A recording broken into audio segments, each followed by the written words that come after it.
So, we would officially become Kardasov 2. We just need a few thousand trillion people to make it make sense. Oi, oi, you muddy fugglers! Get in here, sit down, we're going to read some news. One of my favourite science fiction authors was the chap called William Gibson, who wrote a novel called Neuromancer. And in that, people would jack in to cyberspace in VR. Do you think, though, that you would ever consider having neural implants in any way? Would you have something plugged into your brain, even if it made you smart enough to be a millionaire? Would you do that? Are there situations where you would consider getting a BCI? There's a lot of cool stuff going on with Neuralink at the moment, but there will come a point where it is more than just a medical procedure to help paraplegics, and it could be something that actually enhances people. So with that in mind, on this article on Wired, written by Emily Mullen, brain gear is the hot new wearable. Smartwatches are cool and all, but have you considered wearable neurotech? 10 years ago, a Fitbit was about as sophisticated a wearable as you could get. The Apple Watch soon supplanted it, quickly becoming the world's best-selling smartwatch. Then came the sleeker, more unassuming Oura Ring. Now there's a new breed of wearables, built for your head.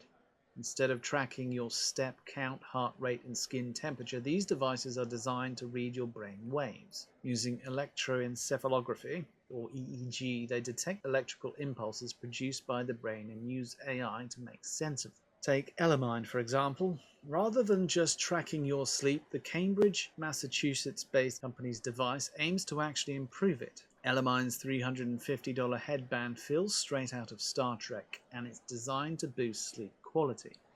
It detects a person's brain signals to know whether they're asleep or awake and delivers a type of acoustic stimulation known as pink noise to move the brain from wakeful patterns to delta waves, which represent a deeper sleep. In a small trial of 21 participants, the device helped more than 3/4 of them fall asleep faster. That sounds good. If you're the type to work smarter rather than harder, you can buy a $500 pair of headphones from Boston-based Neurable to hack your productivity. Equipped with EEG sensors, the headphones track brain activity associated with concentration, namely beta waves, to tell users how focused they are. When I tried them out last year, they confirmed what I already suspected. My most focused work hours are during the morning. The device also nudges you to take occasional breaks if it thinks you've been deeply focused for too long. A feature I appreciate as someone who spends a lot of time in front of a computer screen. Apple is also getting into the wearable brain tech. The company filed a patent in 2023 for EEG sensing AirPods, though they have yet to hit the market. Earlier this year, however, Apple unveiled a new accessibility feature to allow its Vision Pro to be controlled with brainwaves instead of physical movement. It means that the augmented reality headset can now be integrated with brain-computer interfaces, or BCIs, systems that read brain signals to allow users to control devices with their thoughts. One neurotech company, Cognition, is already taking advantage of the new Apple feature. The Santa Barbara, California startup built an augmented reality app to run on the Vision Pro and a custom headband that detects brain signals. For now, Cognition is focused on using the tech to help restore communication in people with speech impairments due to paralysis. But it's not hard to see how a Vision Pro equipped with a BCI could be adopted by a wider population for things like gaming or texting with your mind. Earlier this year, I spoke with Andreas Melhede of Elate Biosciences, who's building what he calls the Open Internet of Brains, an open source network where anyone can create a neuro app that can run an EEG device. The non-profit organization created its own device and a Pong app, which it demoed this fall during a crypto conference in Singapore. Around 30 people gathered on a restaurant patio to compete in a Pong tournament, but instead of handheld controllers, competitors were fitted with a headset to track their brain signals. Their goal? Hit a ball on a screen with a paddle using their thoughts. We know what Pong is. If you don't know what Pong is, why are you reading Wired? Pong has been used as a proof of concept in other BCI experiments, including by Neuralink. Melheed told me the tournament was meant to be a fun way to introduce people to neurotech. Developers have already made a few other gaming apps for the Elata network, and he is hoping to attract research and wellness apps as well. It's really up to the user what they want to do and for the developer what they want to build, he says. He was inspired to create Elata after watching a loved one suffer from depression and anxiety, and he thought wearable neurotech could be the answer.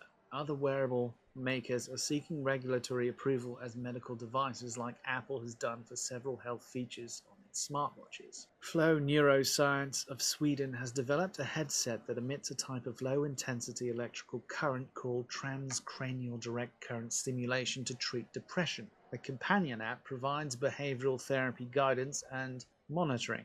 The device won approval from the US Food and Drug Administration this December as the first at-home non-drug treatment for major depression disorder available in the US. It's also approved in the UK, Europe and Australia and other markets. In a clinical trial of 174 people, 45% of participants who received Flow's device experienced a remission in symptoms at 10 weeks compared to 22% of those in a control group who received a sham version. Flow expects the device to be available in the US in spring of 2026. In the UK, it's already being used by the National Health Service. While it's becoming possible for implanted BCIs to decode inner speech and predict some unconscious thoughts, no wearable device is sophisticated enough to read a person's private thoughts yet.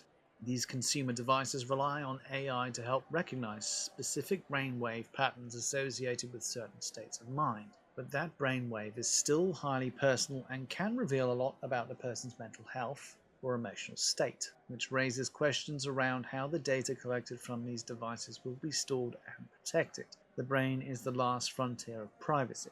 As if ads weren't already scarily targeted, just imagine if device makers sold customers' neuro data to third parties, or your employer knew how many minutes during the workday you weren't all that focused. Nita Farahani, a professor of law and philosophy at Duke University and author of the book Battle for Your Brain, about the new dawn of brain tracking and hacking, predicts that wearable neurotech will eventually become ubiquitous. They'll become commonplace to the point where they're not even wearable in the sense of headphones and earbuds, but little tattoos behind your ear that are integrated with all your devices, she says. I think that's the inevitability of where it goes. Seamless integration, brain to devices. That's an interesting thought, actually, using your ears as aerials to connect to other devices. Will your brain be connecting through Bluetooth using your ears as aerials? Will we start to see people with even bigger ears, such as my wonderful ears, my huge mungus ears? Maybe. That's a bit creepy though in a way. I don't think everybody likes that idea, but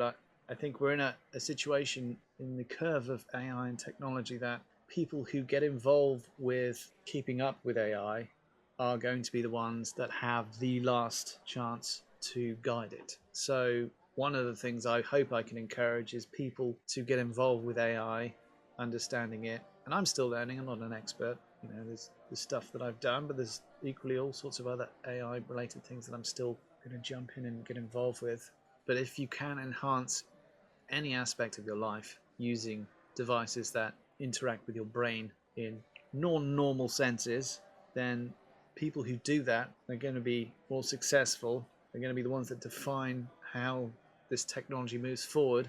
So unless we have some kind of blanket banning of these technologies, and I don't see why there would be, then that will end up sifting through the people who are pro-future, pro-AI, and those who are not really into that kind of shiz, which would not be me.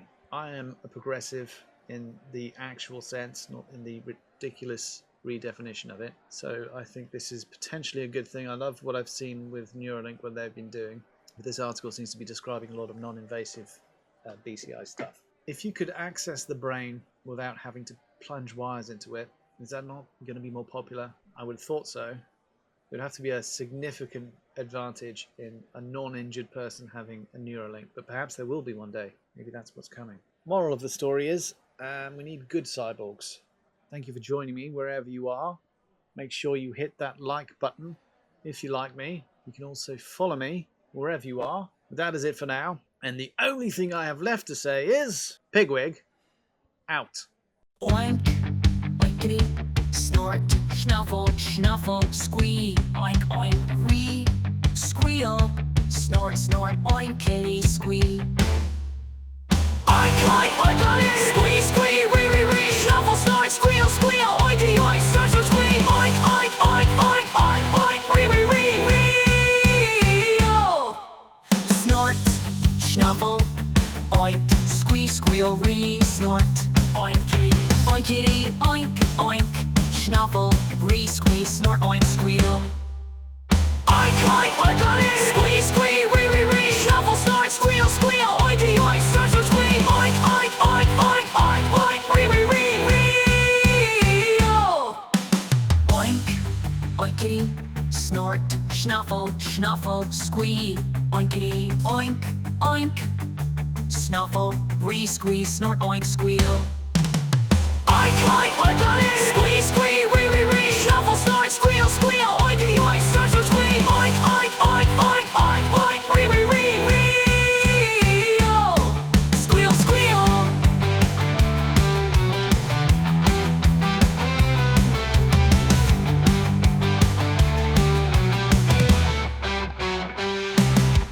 Snort, shuffle, oink, re-squeal, re-snort, oinky, oinkity, oink, oink, oink, snuffle, re-squeal, snort, oink, squeal, oink, oink, oinkity, squeal, squeal, re-re-re, snuffle, snort, squeal, squeal, oinky, oink, snort, snort, squeal, oink, oink, oink.